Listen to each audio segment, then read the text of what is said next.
Hello दोस्तों, आप सभी का स्वागत है एनीमे की इस दुनिया में। तो इस एपिसोड की स्टार्टिंग में हम एक लड़के की आवाज सुनते हैं जो कि बहुत हताश था। सारी दुनिया उससे नफरत करती है, कोई उससे प्यार नहीं करता और इस लड़के का नाम युवा होता है। ये काफी मोटा और बदसूरत है, जिसकी वजह से लोग उसको परेशान करते रहते हैं और उसको मारते पीटते हैं। यहाँ तक कि स्कूल में भी दूसरे बच्चे इसको बुली किया करते थे। और तो और घर पर भी कुछ ऐसा ही हाल था, क्योंकि इसके खुद के माता पिता भी इसके साथ ऐसा ही भेदभाव करते थे। वो अपने दूसरे बच्चे को ज्यादा प्यार करते हैं क्योंकि वो दिखने में अच्छे होते हैं, और युवा ये तो मोटा भद्दा होता है, इसीलिए वो उससे बिल्कुल प्यार नहीं करते। युवा को खुद से काफी नफरत थी। वो जहाँ भी जाता लोग उसको परेशान करते, उसको मारते, पर वो कुछ नहीं कर पाता था। हाँ, लेकिन उसकी जिंदगी में एक इंसान थे। वे थे उसके दादाजी, जो कि उसको बहुत प्यार करते थे और उन्होंने ही उसे सिखाया था कि तुम मुसीबत में पड़े लोगों की मदद करो, तुम्हारे आगे के रास्ते अपने आप खुलने लगेंगे। उन्होंने युवा का हमेशा साथ दिया, उसको काफी प्यार किया, मगर भगवान को युवा का ये सुख भी अच्छा नहीं लगा। इसलिए उन्होंने जो आखिरी इंसान जो युवा को प्यार करता था वो भी उससे छीन लिया। यानी युवा के दादाजी इस दुनिया को छोड़कर चले जाते हैं। युवा उस वक्त काफी रोता है और खुद को अकेला महसूस करता है। हाँ, लेकिन दादाजी की मुसीबत में पड़े लोगों की मदद करने वाली बात वो कभी नहीं भूलता। एक दिन युवा एक लड़के की मदद करता है जिसको कुछ गुंडे छेड़ रहे थे, पर वे गुंडे उसको ही बुरी तरीके से पीट देते हैं। वो तो सही टाइम पर पुलिस आ जाती है और वो गुंडे वहां से भाग खड़े होते हैं, और युवा बेचारा इतना पीटने के बाद भी अपने दादाजी की कही बातों का पालन कर रहा था। ये सारी बातें युवा हमें खुद बता रहा है कि मिडिल स्कूल से ही सब मुझे परेशान करते आ रहे हैं, उन्होंने कभी मुझे इंसान समझा ही नहीं। तो वहीं दूसरी तरफ युवा को उसके माता पिता ने भी छोड़ दिया था, अबेंडन कर दिया था, क्योंकि उसके दादाजी ने सारी संपत्ति युवा के नाम कर दी थी, क्योंकि उन्हें पता था कि ये लोग उसे इतनी आसानी से जीने नहीं देंगे।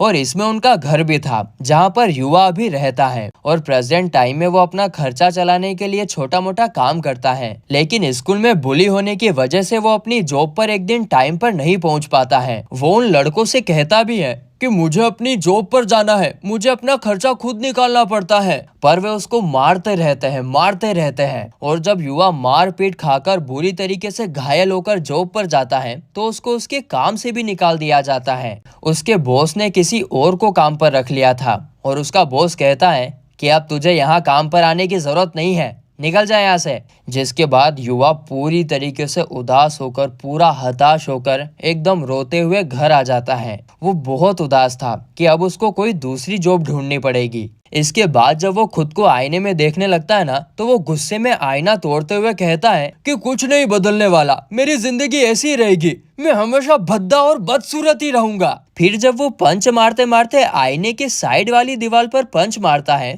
तो उसके अंदर एक खुफिया जगह होती है। इसके अंदर काफी सारी अजीब अजीब चीजें रखी होती हैं, जिसे देखकर युवा कहता है कि अरे हाँ, दादाजी हमेशा अलग अलग जगह घुमा करते थे और मेरे लिए वहां से हमेशा कुछ न कुछ लेकर आते थे।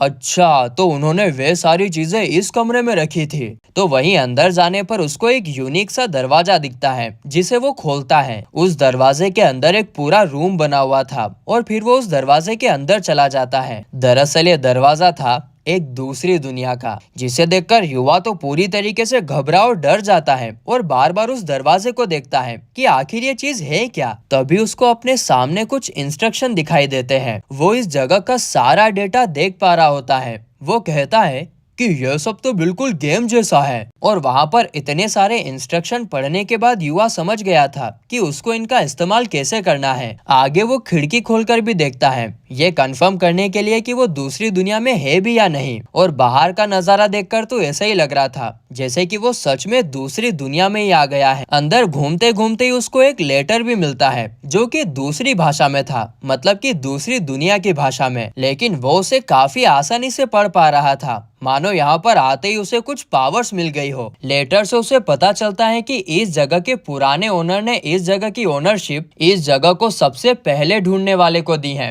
यानी कि इसका ओनर अब हमारा मेन कैरेक्टर युवा बन गया है। तो वो अब इस नई दुनिया का मालिक है और यहाँ पर वो जो चाहे वो कर सकता है। आगे युवा कहता है कि आखिर ये मैजिशियन कौन है उसका नाम वो लेटर में ढूंढ रहा था, मगर वहाँ पर कुछ लिखा नहीं होता है। और मुझे तो ऐसा लगता है ना कि उसके दादाजी वो मजिशियन होंगे।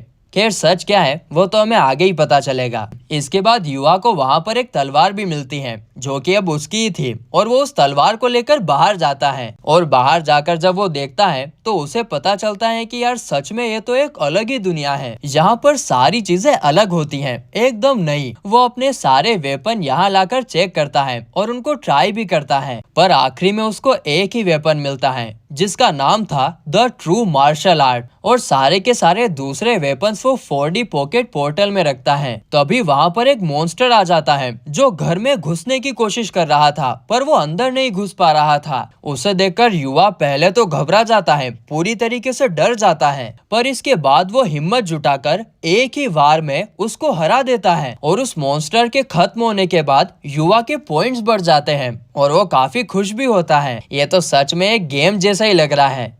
इसके बाद वो उस नई दुनिया से उसकी जरूरत की चीजें ले लेता है, और जब वो घर जा रहा था तब उसको कुछ पैसे भी मिलते हैं। वाह वाह वाह, इसकी दुनिया तो पूरी बदलने वाली है। और उन पैसों को भी वो खुशी से रख लेता है। अब रात को युवा के सोने के बाद हम देखते हैं कि उसकी बॉडी अपने आप अंदर से चेंज हो रही होती है। उसके सेल्स के अंदर कुछ चेंजेस आ रहे होते हैं, और जब वो सुबह उठता है तो उसको अपनी बॉडी काफी अलग लग रही थी। उसके पुराने कपड़े उसको नहीं आ रहे थे, उसको ढीले पड़ रहे थे। वो अपने आप को शीशे में देखता भी है, लेकिन वो शीशा तो पहले ही टूट चुका था। उसने पिछली रात उसे गुस्से में तोड़ दिया था, और इसीलिए वो खुद का चेहरा नहीं देख पा रहा था। इसके बाद जब वो वापस दूसरी दुनिया में जाता है तो उसे वहाँ पर नए कपड़े भी मिलते हैं जिसे वो पहन लेता है। और अब वो अपना ज्यादा से ज्यादा टाइम उसी दूसरी दुनिया में बिताने लगता है, क्योंकि उसे वो दुनिया काफी अच्छी लगने लगती है। पुरानी दुनिया से तो काफी अच्छी है, जहाँ पर उसके साथ काफी बुरा बर्ताव किया जाता था। यहाँ पर एकदम शांति, एकदम आनंद है। इस नई दुनिया में युवा को काफी सारी पावर्स भी मिलती हैं, जिस पर युवा कहता है कि मेरी नजरें तो पहले से काफी ज्यादा अच्छी हो गई हैं,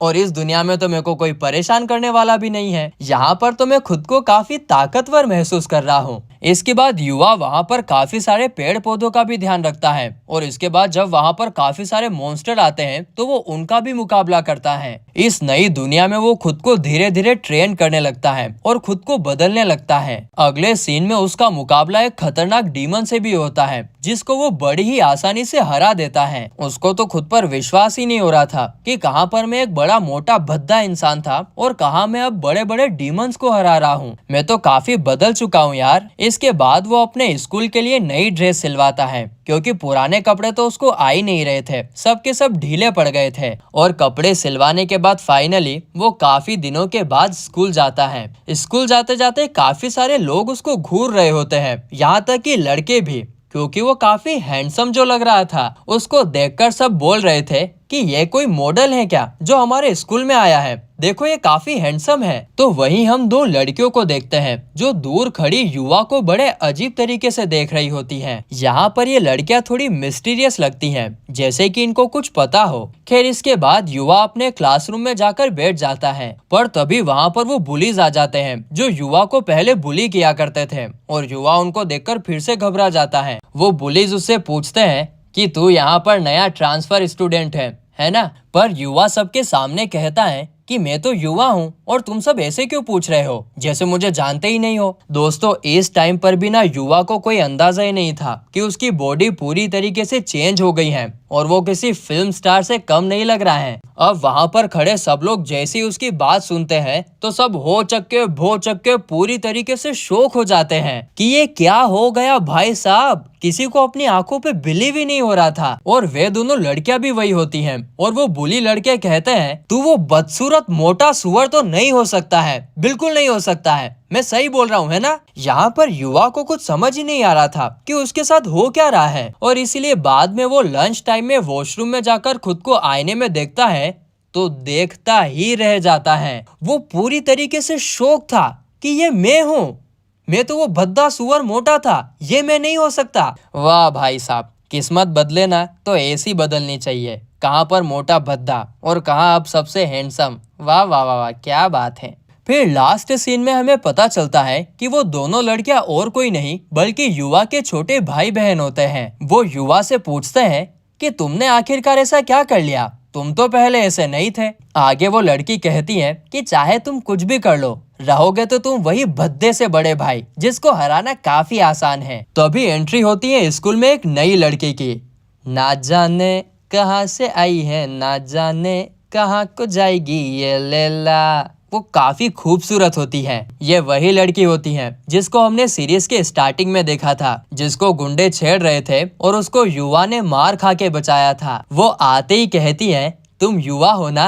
आहा, अपने हीरो की तो निकल पड़ी। कोई इतनी खूबसूरत लड़की आते ही अपन से पूछ ले कि तुम वही हो, क्या बात है। और उस खूबसूरत लड़की को युवा से बात करते हुए देखकर दोनों बहनें और बुलिस तो हैरान रह जाते हैं। अब युवा की किस्मत पूरी तरीके से बदलने वाली है और आगे इसके साथ क्या क्या होने वाला है ये तो हमें आने वाले एपिसोड में ही पता चलेगा, क्योंकि ये एपिसोड तो यहीं पर खत्म होता है।